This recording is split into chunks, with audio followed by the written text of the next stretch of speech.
Hi there, this is Vicki Ronchette with Show Dog Prep School, and today I'm going to be talking to Junior Handler Ava Hata.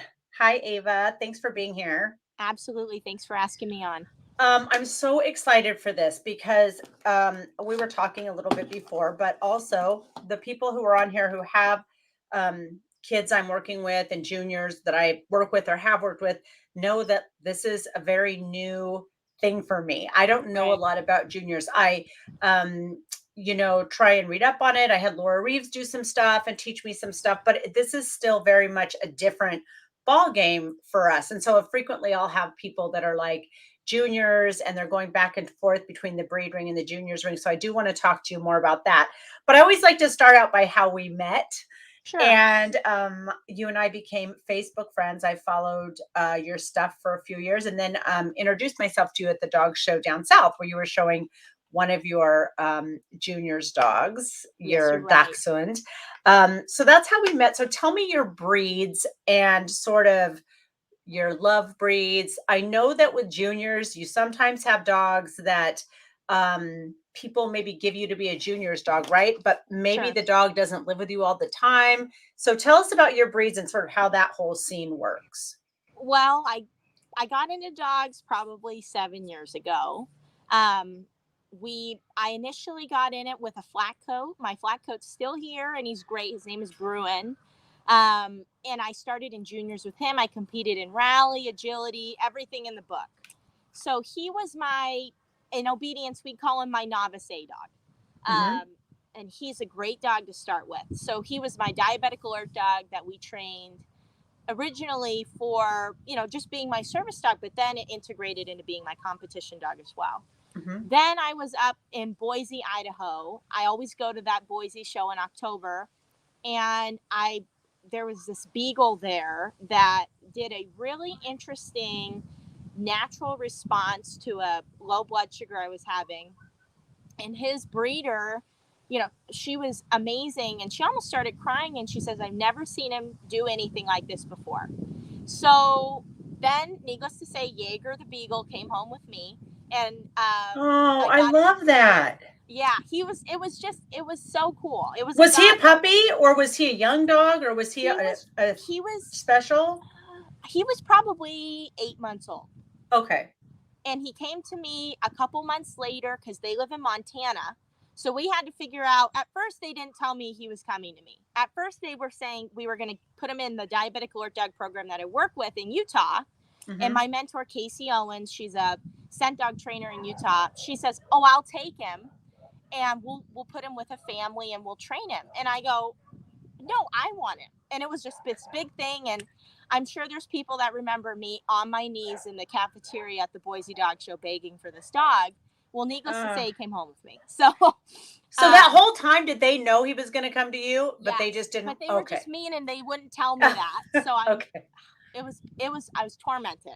And I'm like, he's the where is one that this I see dog? you do. You're doing rally or obedience and stuff with him, right? Yes. So he is the first beagle to go hind trial at the AKC National Championships and Junior Obedience Classic. So that was Wow. just this past year, and he is phenomenal. I've Oh, that's never had a amazing. dog, let alone a beagle, but a dog ever that will heel like him.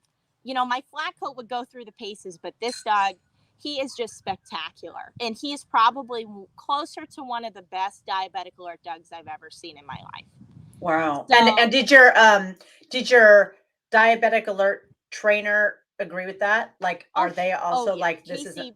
I just came back from a trip 2 days ago, and she looks over at me and she kind of was annoyed, and she goes, "You have to put him in the kennel or something because he just won't stop." And I laugh because that's just how he is, that's and I awesome. don't mind. A lot of people will train a 15 minutes, wait, and come back, but usually I'm in range enough that it's little tweaks. He'll catch my blood sugar when it's 100. I eat 2 Skittles and then it's over with. But Uh-huh. that day we have been working really hard and we just kept going low over and over again. And of course, the Beagle's like, well, there's something wrong with you because I've been telling you this for an hour. But Wow. he's absolutely one of the coolest dogs. He was bred by Sherry Beretsky in Redwater Beagles in Montana. So And do you still show him, or did you ever do breed with him too, or do you just do, is he your service dog and you do he's obedience and stuff? everything. That dog, Okay. he's a Finnish champion. I finished him with all majors, and then I won multiple best juniors with him, and I'm going to show Wow. him this weekend at Apple Valley coming Hmm. up. But yeah, it's incredible. Sherry breeds Chesapeake Bay Retrievers, and she allowed me to co-breed a litter with her. So my first litter of Chesapeakes was hit the ground probably less than a year ago, and I'm really excited to see them. We're hopefully going to go to the National this year and show them there, but I got an extended family with this beagle who came out of nowhere at a dog Uh-huh. show in Boise. So it Nice. was So really they have cool. beagles and Chessies So the Chessies don't live with me, but yes. So my with the mentor breeder of the Casey, beagle. right? Almost everybody that mentors me is a Chesapeake Bay Retriever, and it just happened like that. It was by Okay. chance. So So you're that was getting it. in there. So you're getting Yep. involved with those. So who lives with me is not a Chessie, a flat coat, a beagle, and then my long-haired dachshund. Got it. Okay. Oh, so let's talk about the dachshund. How The did that come dachshund's about? my superstar. Both of my other ones are really cool, but right now the dachshund is my junior's dog. I got him from Sherry Snyder, who's most people would call her an old timer, but she's so relevant. I mean, Yeah. I've known she's her for a got it long all time. I right. love her. Yeah. And then Presley was also co-bred by Sherry Setzer long hairs, and then also by Mickey Perry. Hmm. So I've got some really nice, awesome people that were in my corner. Hmm. Um, Erin Karst, who handled for Miss Sherry for years, she still does. Yeah. We finished Presley on some day. I walked in on him to win the crossover, hopefully, and finished him by chance. And then Miss Sherry says, I think we're going to place this dog. I just She just kind of brought it up in a way that insinuated that maybe he would be a good junior's dog, because the Hmm. beagle at that point just wasn't a good junior's dog. He was totally into the obedience and he just wanted to alert all day. And I was probably 13. And so they said, why don't you try a dachshund? So he came home with me. My mom grew up with smooths. And so there was no argument from my parents. They're like, sure, we're going to get a dachshund. Absolutely. They grabbed him, put him in the car, and that was the Uh-huh. end. But Presley over the years has just become this amazing dog. I never even thought I would go this far with any dog. Either of them, all three of them. Bruin has a preferred novice or preferred open title on him in obedience. Jaeger's probably showing open this year. And Presley, I mean, he's all the dogs. I've been blessed with such amazing dogs, with such amazing breeders, and people that will help me all the way through with them. And then for them to just turn out to be this kind of caliber dogs, Yeah. all the pieces to come together for me as a trainer at the right times. It was meant to be with all Right. three of them. I'm as a trainer, so I have been doing this for a very long time, but my heart will always be as a trainer and behavior consultant. Like Right, that's my jam, right? right. But I feel excited and impressed that you recognize the ability in Jaeger when you met him that time. I'm sure that your training mentors were pretty blown away that you had that ability to see his potential just meeting him that time. Well, it always helps, at that point, Casey, who runs a really she's probably placed over 350 to 500 working service dogs. She's Hmm. bred 350 of them. The other, I don't know. She's probably trained thousands of dogs, but for sure we have a lot of working families, all diabetic alert dogs, some epilepsy. We just sent one out to be a nut allergy, and then a few mobility dogs. But she was sitting next to me and he alerted on her too. I don't like saying they're natural alerts. That's just me personally. I like saying it's a natural response because technically alerts are polished and trained, Hmm. but it was incredible. It was like the dog had been trained for years on it, and it was just one of those things.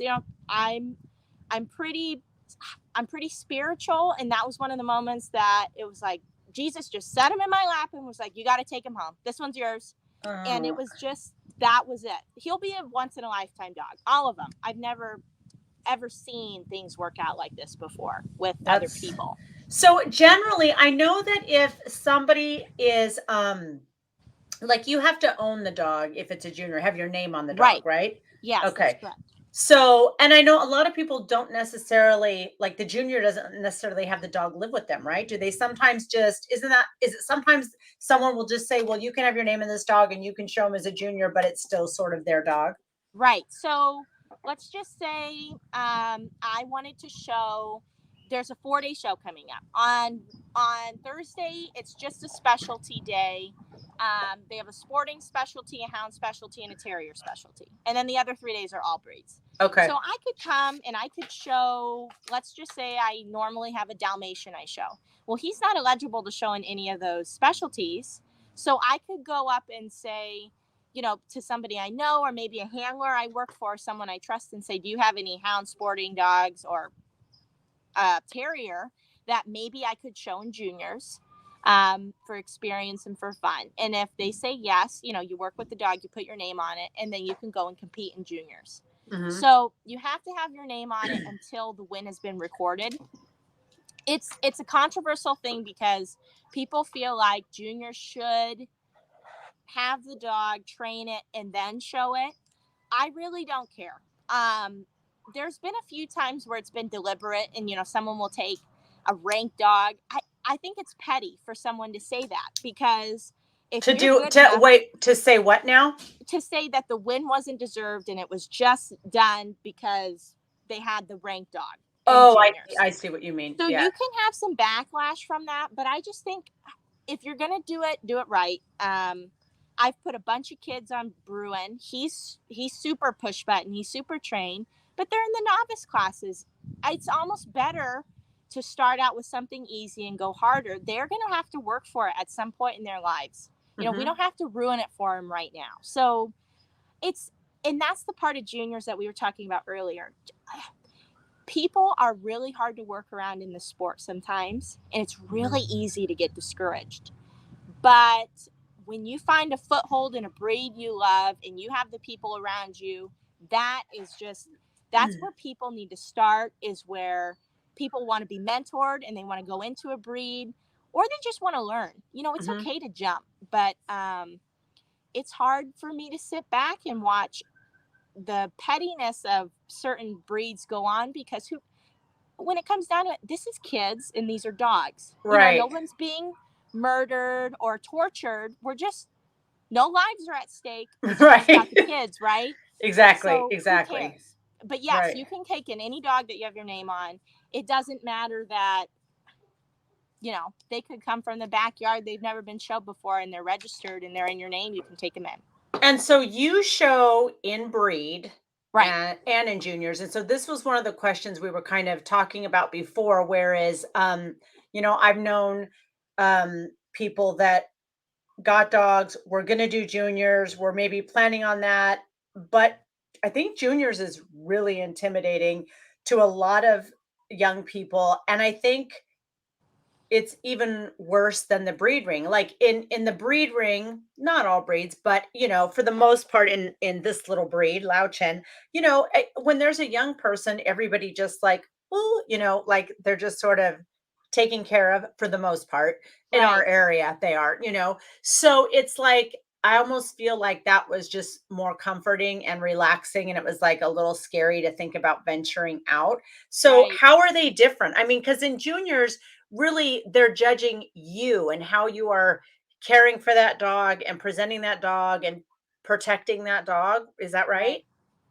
So, I could go on for days about this specific topic, and I'll keep it brief. But yeah, I mean, when you go in, I remember my first time competing. It was at Palm Springs Kennel Club, which I would never ever. I don't know why we did that, but I did, and it was so much fun for me because I was in the breed ring. Hmm. I didn't get into juniors until a little bit later. So when I got into juniors, I didn't know any better to know it was different, if that makes Right. sense. Uh-huh. There was nobody saying to me, yes, there's a difference. So I kind of you rolled with the punches, you get used to it, and you just kept entering. And it was more trial by fire um, until I got deeper into it. So Hmm. the differences are really subtle, but they make they make it or break it. You walk home without a ribbon, or you go home with top prize just based on things like checking the table. Let's talk If about you have a that, because you tabletop. mentioned that to one before, and I didn't even know about that. So, Right, Violet, if you're watching, like, you were saying that, like, that's one of the things that's expected that right. you do that. So we have a lot of table breeds, obviously, and juniors. And what I mean when I check the table is I'll physically put my hand on it and kind of give the table a shake, just as you would if you were setting the table, just Yeah. to make sure that the table's stable. And when I put my dachshund or whatever table breed I have on the table, that my dog's not going to fall right down, or something's going to scare someone, or maybe it's in a hole, and the hmm table's wobbly. Yeah. So as trainers, we try to set things up for success for our dogs. And I commonly do it in the breed ring too if it's really unstable ground, Yeah. but mostly as a precaution. In juniors, it's mostly just to show the judge you're doing it. Right. 9 times out of 10, I've never seen anything wrong. But occasionally you do have a table that's moving in juniors, and a lot of judges will give you props if they have to move the table and make sure that it's stable. You're Yeah. looking out for your dog. So Right. that's something that I would consider something that could make it or break it right there. hmm Um, Which isn't in the breed ring. right, right. Right? Or like Never. I've keeping your never. dog in the shade, or keeping your dog cool, and that Right. kind of stuff are, And are that is really, across the board. In yeah. any ring you're in, keep your dog in the shade. Keep your dog a good distance away from other dogs. Be aware. So there's just little things like that I probably won't even think about until as I'm speaking about it, I'll go, oh yeah, because now it's second nature. You've been doing it. Yes, exactly. I talk a lot about that to people in my mentor programs and stuff, where it's like, how the handler just grabs the lead and wraps it up like that? Like, they Right, don't think about that. right, That's not something that they have to it's like me not having to think about pushing the pedal when the light turns green. I'm so right, conditioned, I just do it. You just do it. And so there's a lot of things that, as handlers or people who have done it a long time, you just do think you don't think about how you put the dog on the table. I mean, I've literally had to say, hold on, let me think about how I do that and why I'm telling you this. And right, then when I pull it apart, it's like, oh, that's why it looks different. I'm doing it this way and you're doing it this way. So I'm sure right, there's, now you said, you kind of talked about being a flat coat person. right. So how did you get started? Because your parents aren't people who show or breed or any of that. So how do you get started if that's the situation? It's a long story. We originally were looking for a diabetic alert dog. My dad had taken me to, we have a local aquarium out here. It's called Aquarium of the Pacific. And my dad and I were on a dad and daughter day, and on the front lawn, there was a bunch of service dogs there, which, us not knowing now, it's ironic because we go and see if we can pet these dogs. And we see that they're diabetic alert dogs. My blood sugar was high, and I remember one of the dogs was alerting. So we decided that we were going to apply for a diabetic alert dog. It ended up being that this company wasn't super reputable. I know people that have gone through them that have gotten nice dogs, but it's not. I wouldn't recommend the program to other people. So we ended up leaving after two Okay. years of waiting for a dog. And we Without a came dog. here for just that program. So we didn't get any dogs from them. Okay. And then we moved on to a separate trainer out here who had previously worked with them, and she said that she could possibly try to figure out how to scent train this dog. hmm So, and she had flat coats, and her co-breeder is the one where I got Bruin from, and it ended up not working out with her as well. Just different things, but we took the dog, and I decided that we've heard so much about this random lady named Casey Owens from out of Salt Lake City, Utah, and she says she can train any dog, and I I laughed. I laughed at her. When I heard that, I go, of course she's gonna say she can train any dog. You know, Yeah. Everybody wants to say they can't, so I go, okay, whatever. And I'm probably 9, so my little arrogant self is all saying, I'm already really upset about having to move place to place with this dog. I'm feeling like this dog's a total failure. He's not alerting. He's not alerting. hmm Um, and I was really dedicated, and I really wanted this to work out. So we flew all the way, my amazing parents. I mean, I don't even know how many ramblings they've had to watch me go through. We flew out to Salt Lake City. We met this lady, Casey, and immediately it was just one of those times where you meet someone and this is someone who's going to change your life. And Casey did. She took a video of me, and she says, "You say your dog can't alert. I want you to watch this video." And I was just doing obedience in there. And she had secretly popped a can of diabetic scent. It was a low scent sample. And we counted 16 times that the dog had tried to initiate an alert. But me, I'm like, no, you have to heel. Here, sit.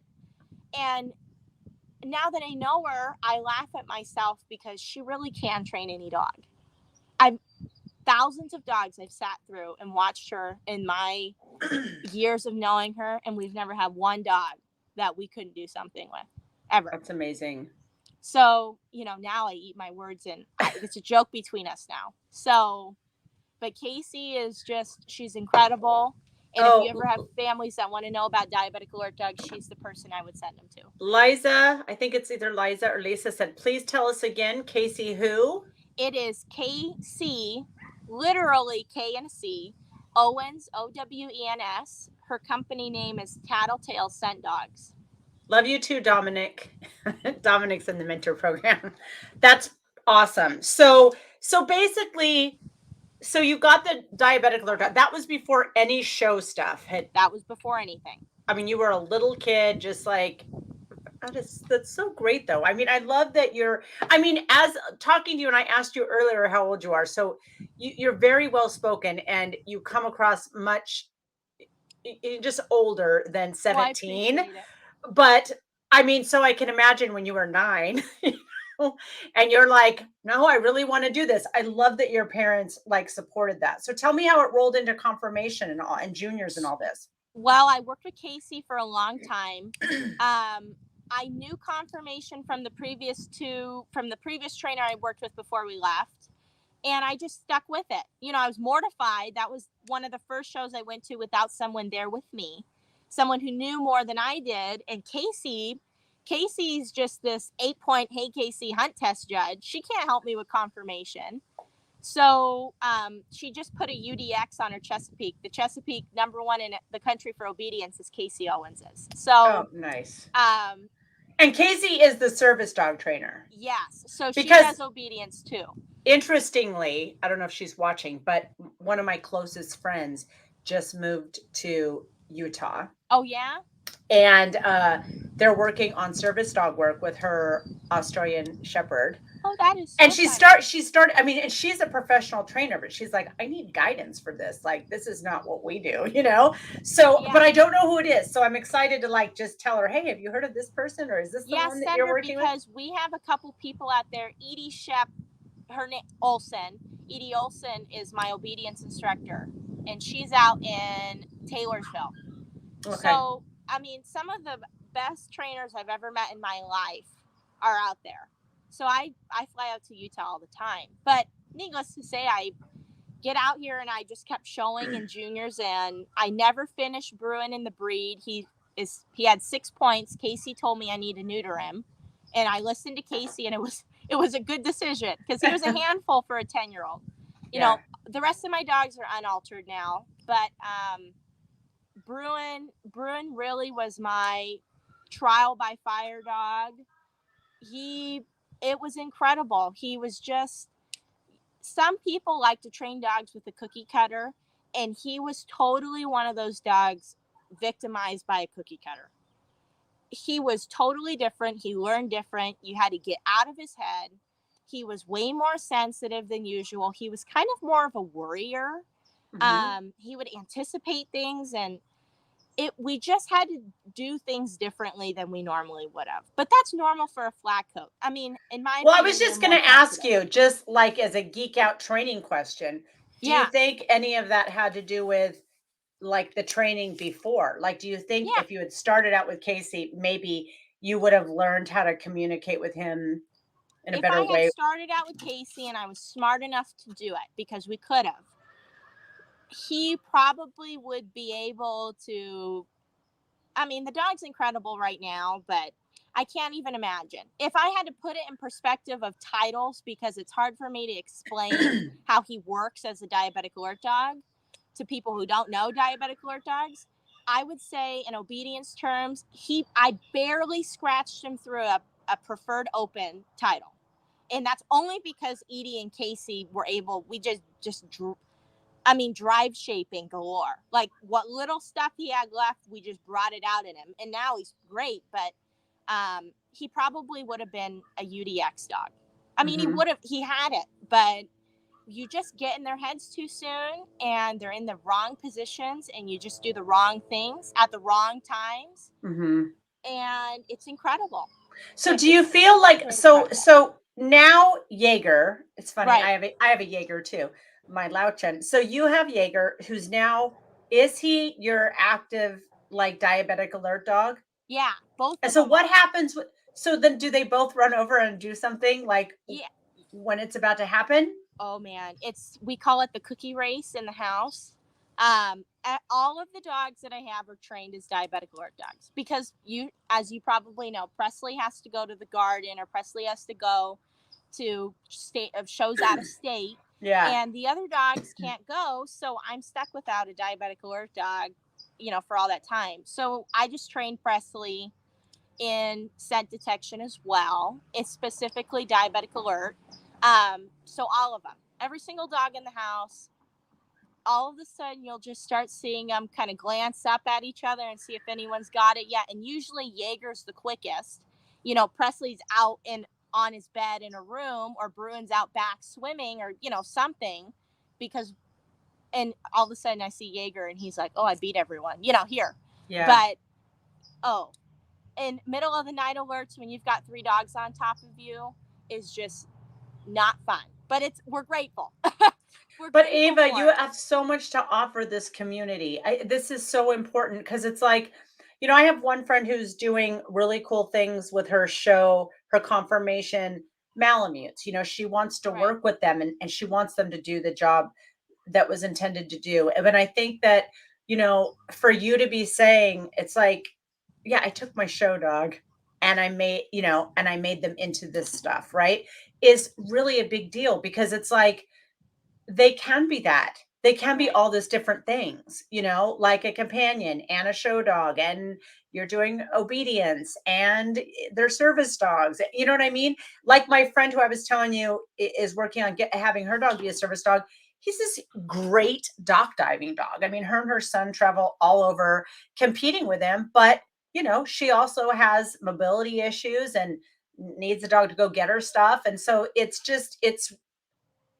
really cool that you're doing juniors and you're showing, but it's really cool that your interest in training and behavior and taking show dogs and actually also having them be doing this job that's like, it just gives me goosebumps. It's really, really cool. I'm not going to cry or anything, but it's really, really cool. It's funny. I mean, because I truly think of it as the norm.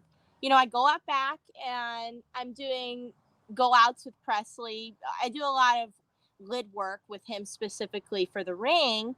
And then, I'm doing lid work with Jaeger for a whole nother reason, usually for, retrieves or whatever for open. But it's without all these people, I would be nowhere. I think back often on the time where we really thought about just not doing the diabetic alert dog route, and how dogs have affected my life is profound. I mean, I would not be anywhere near it's insane. It really is. And then junior showmanship, that I was just thinking about it today. There was a song on the radio and it's called You Only Get What You Give. And that is to me the epitome of juniors, because we're expected as older members of this junior community to turn around and keep it alive. It's one thing to come and take from the sport all the time, but when you spend time and give back, and that's truly what it's about. I've done a lot with Presley, and the titles mean a lot to me, but it's so rewarding to turn around and see these kids who maybe you had just a little that day, if you stepped in and changed their minds about showing again, what kinds of things, who knows? They could be the next Bill Shelton. You Yeah, and never know. I also feel like I'm a trainer who is very much you know, I guess I would call myself a Lima trainer, so least intrusive, minimally aversive. I am positive reinforcement and I start there, but I don't want to use certain things. And I do see kids sometimes at dog shows where they just sort of seem to be trained to be mechanically rough a little bit with Right. dogs, so I really love someone who has a real understanding of behavior and training and to share that so that not that you have to be like you don't do that, but just to like model for them another way to help them understand, no, we do want to think about how the dog feels and what's going on in their mind and how we can help the dog have success and that kind of thing. Right. I mean, and it's a big battle because I've had several dogs that have pushed the envelope with pushed my perception of what training means. My Beagle's one of them. If I clicker trained him all the way through, which I did for the most part, what we often see in detection dogs is we always treat when they find the hide right? They're going to alert on it, they get the cookie, the tug, whatever.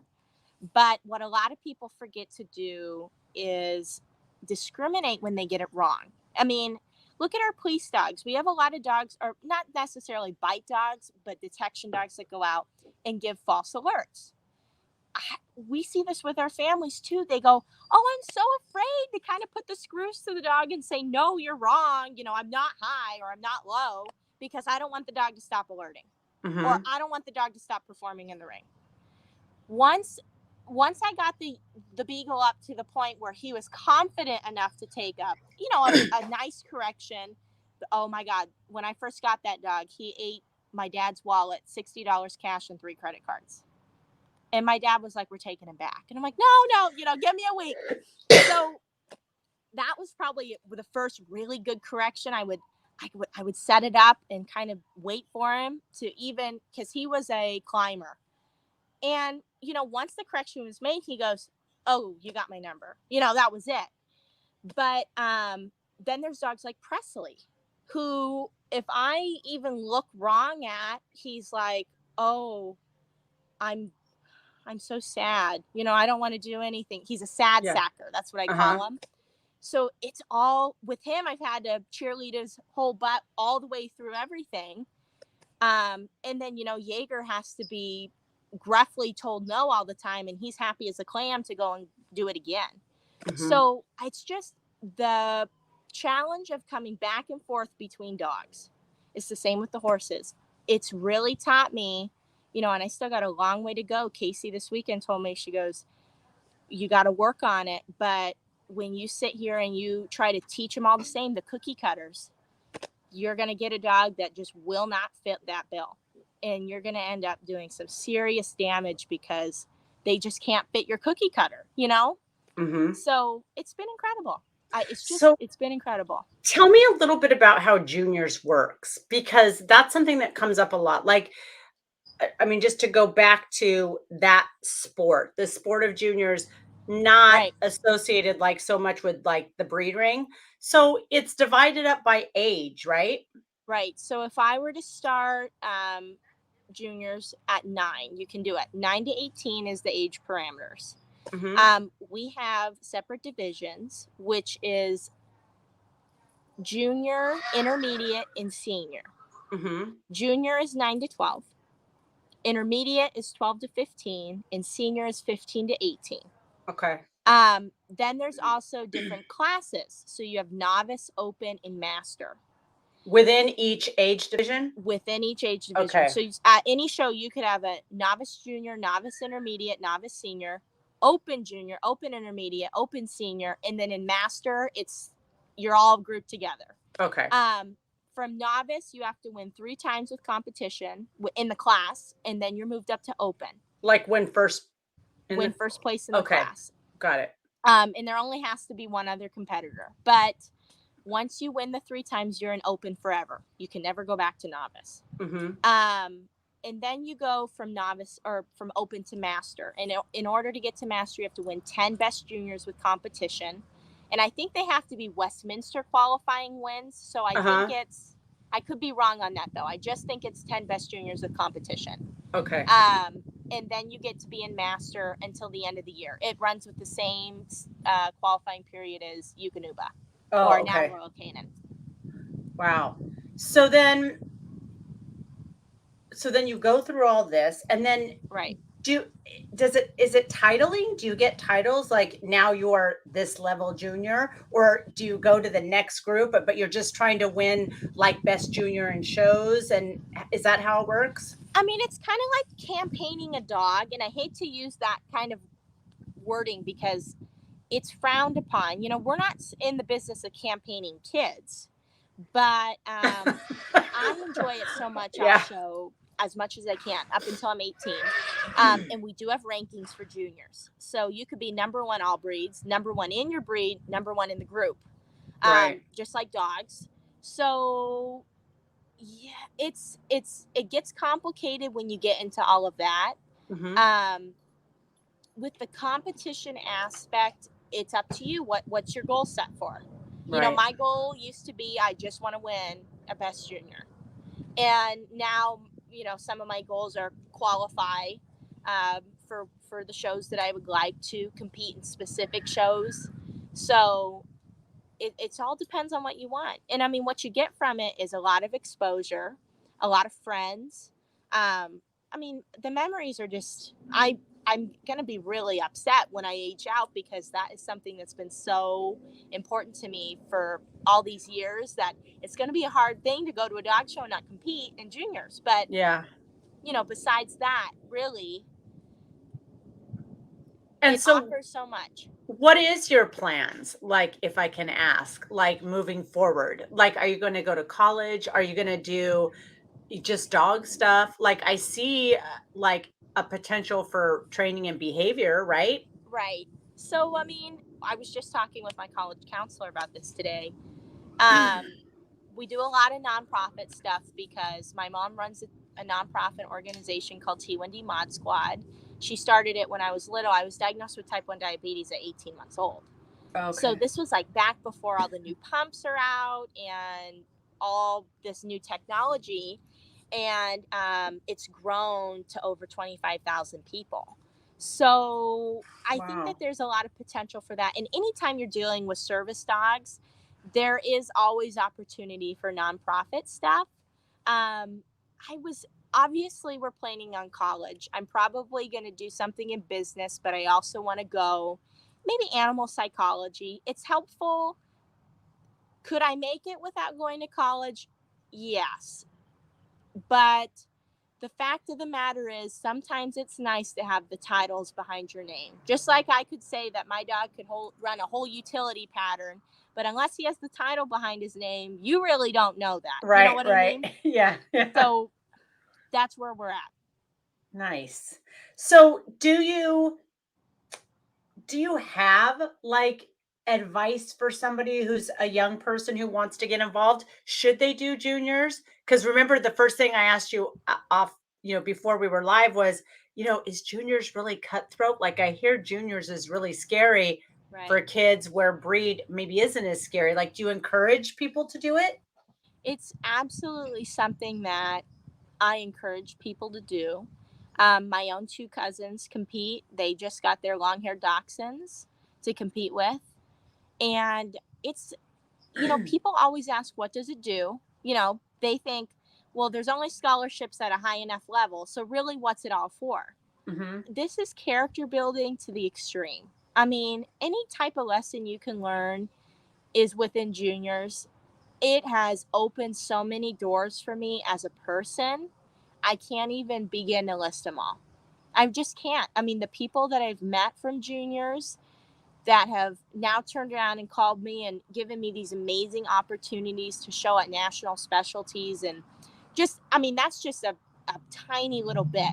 Yeah. And then be able to have a name in the sport. It's it's absolutely something that I would, if the kid is in it enough and dedicated enough and wants to try it out, do it. I mean, for one of the girls here wanted to show dogs, so I took her, put her on Bruin, had her show for the first time, and she said, "Well, that was a lot of fun. It's not for me, but I love it." So Hmm. great. As long as the experience is there and people know what dogs are and Yeah. what this sport is, it's never going to be, there's always going to be a place for it. I agree. I so appreciate you doing this interview. Is there anything that you want to add or any advice you want to give, or how do people learn about this? Like even the things you were telling me about checking the table, how do we Right. learn about that? I mean, if I had to say it, it would be go to your local dog show. You first find mentors. I think that you set a great stage. You're probably mentoring a lot of people, so Hmm. thank you. And as long as you have someone in your corner that can help you, don't be afraid to go to your favorite handler at the dog show and ask. And a lot of times in juniors, it's humbling. It's really Hmm. cool to have someone come up to you and say, "Hey, I really like how you handle this dog. Would you help me?" Hmm. And I've never heard someone say no. Yeah. So that would be some place where I would start, and go from there. But you're welcome to have any of my information. We'll help where we can Yeah. I in love any that. way. And we know kids across the country. Once you go to these places, you make a lot of friends, and it's all about what you give. Yeah, exactly. Well, thank you so much for doing this. I so appreciate it. I think that I didn't even know about the whole diabetic alert dog thing. So that was Right, just a whole extra big, amazing, juicy piece of content that we got to talk about that we might have to actually come back and do another talk more on that because that absolutely. whole thing is also really, really cool. And I am, as a dog trainer and behavior consultant for years in this area, I always referred out all my people would always, especially the last, I would say now only I do confirmation, but when I did it all, there was always calls for service dogs. And I think part of it was Right, because people just thought I could get a service dog so it could go in store, when everything like that right, started. But I just referred them out. I didn't know where to start. And like I was saying, one of my best friends is an amazing trainer, but she's like, look, I don't know where to, I know some of it, but like I need guidance on this. So right. I just think it's so cool that, you really are going in there and learning all this stuff because that's really amazing. And I love that you're doing it with show dogs, you Well, I know? appreciate it. I truly do appreciate you giving me a call. And I'm sure that I could get a couple other people to talk about the service dogs too. Um, we That have a might be great really junior cool. out in Winchester who lives right by me. She breeds Siberian Huskies, and I helped her train her Siberian Husky, which I told her, no, we're not training this Siberian Husky to be a service dog, but it's one of the best. So um, I just, it's incredible. It's incredible to see what these dogs can do, and they change our lives. I know. I so appreciate you being here. Thank you. Let's talk again and let's for sure Awesome. keep in touch. Okay, thanks, Miss Vicki. Talk to you soon. Bye, Ava. Bye.